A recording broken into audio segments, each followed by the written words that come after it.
For cheap games, go to g2a.com and use our referral link to receive discounts.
Hello everybody, Richard here, and it's no lie, I've been mostly excited for The Witcher 3 ever since I saw it at the 2013 Xbox E3 demo, whatever it was, and now I've had the chance to sink 20 hours into the game and get to know the basis and really get a start and really get my footing in this game. And for all those 20 hours, it's definitely impressed me completely. I'm going to say it straight right now. If you're thinking about buying this game, buy this game right now. It's amazing. So here's my first impressions of The Witcher 3 Wild Hunt. So the first thing I want to talk about this game is the graphics downgrade controversy. And you guys can tell me, if you're looking at the gameplay right now, tell me, does this game look good? Yes or no?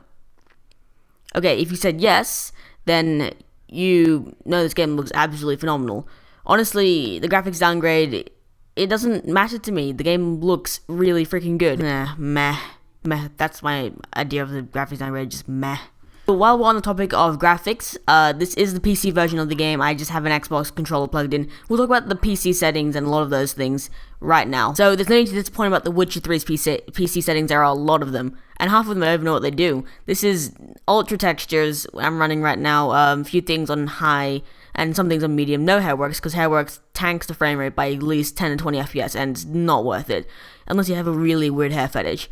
So you won't be disappointed by The Witcher 3's PC settings. I'll get onto optimization later, in the next clip, I guess. So I'm using a GTX 780 inside a 27-inch iMac. You guys know the computer I'm talking about, if you've seen some of my previous videos. But optimization, I've been reading online that optimization for the Kepler and AMD GPUs isn't up to par to what it really should be. So I'm gonna see if that improves with the next few patches and mainly NVIDIA driver updates.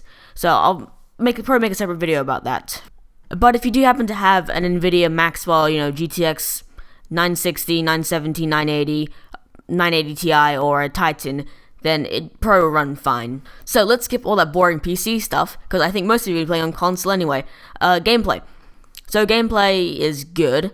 Running, walking, and using the horse feels a tad weird, because whenever you stop, Geralt just walks a little bit further. Which, that decision from CD Projekt Red definitely feels weird, but it adds to realism, which, for movement, I would take control over realism any day, but it's not too much of it's not a big deal, really. Next, the combat. Now, I've always liked The Witcher's combat, mainly because it was real-time, as opposed to having something, click this, wait, attack, etc. It's real-time, you need to dodge, you need to do all that stuff. It's definitely the best in the series. The Witcher 2 was always a bit weird. Geralt always felt a bit sluggish, but now it's really been tightened up. It's actually really, really good. So combat, there's no disappointments, although it can get challenging if you're playing on the harder difficulties. So you'll need to, there's things like oiling, different signs which can be used, and bombs which you all need to take utilization if you're playing on the other higher difficulties like Deathmatch. I'm playing on the normal difficulty, which, I don't know, I've been reading online that you can out-level the missions and they'll get easy, which I have been noticing lately. I've been playing some of the story missions since I've got much higher than the story missions, to be honest. So staying with combat, it's definitely not Assassin's Creed simple where you press B to counter everything. You got to dodge, you got to parry, etc. It's actually really fun and kind of challenging in some areas. You really need to think with this combat. But I think now we'll move on to the actual RPG mechanics, because this is an RPG. Okay, the first thing I will say is these skill trees are really weird. You need to acquire the ability, get a mutagen, and then put them into your active abilities. It's more confusing than The Witcher 2, and it's unlike any other RPG I've played. So the skill trees thing didn't make any sense, but after a while, after like 4 hours in the game, you understand how it makes sense. So again, there's also an inventory. I would highly recommend that one of the first things you buy is a bigger horse pack or whatever it is, just to increase inventory space, since you're going to be collecting a lot of stuff and selling it after. And also swords and collectible items, some are hard to get, some you gotta craft, some you can buy, some you can find in chests under the water or wherever. So it's definitely a good variety to get some of the best equipment in this game.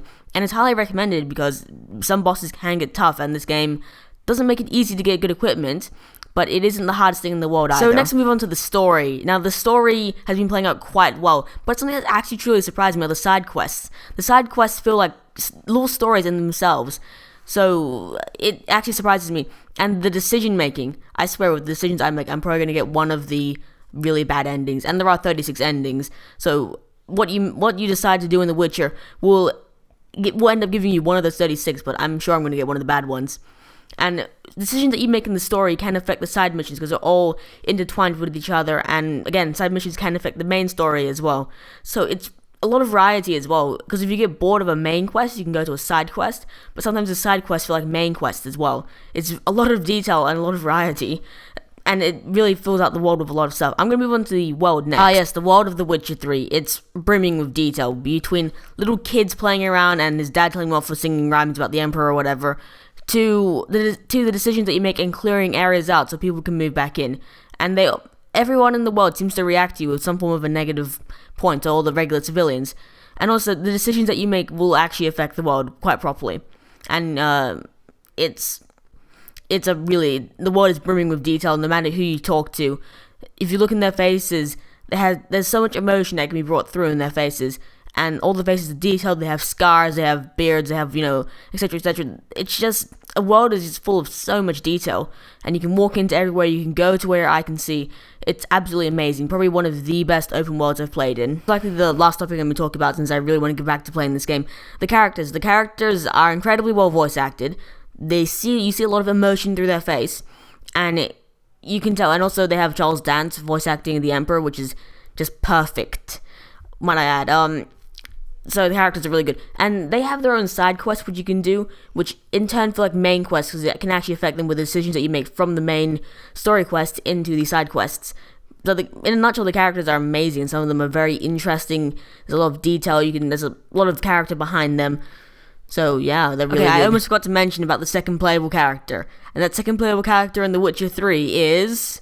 Okay, it's not this Ciri, it's another Ciri. I just really wanted to make that really quite stupid joke. So in a nutshell, as you can see from the gameplay, Ciri's combat and everything is completely different from Geralt. It's even animated, swords are different, and the whole teleporting wraith thingy is really cool. But she only pops up in certain moments for the story, and you can't switch to her like in Grand Theft Auto 5, for example.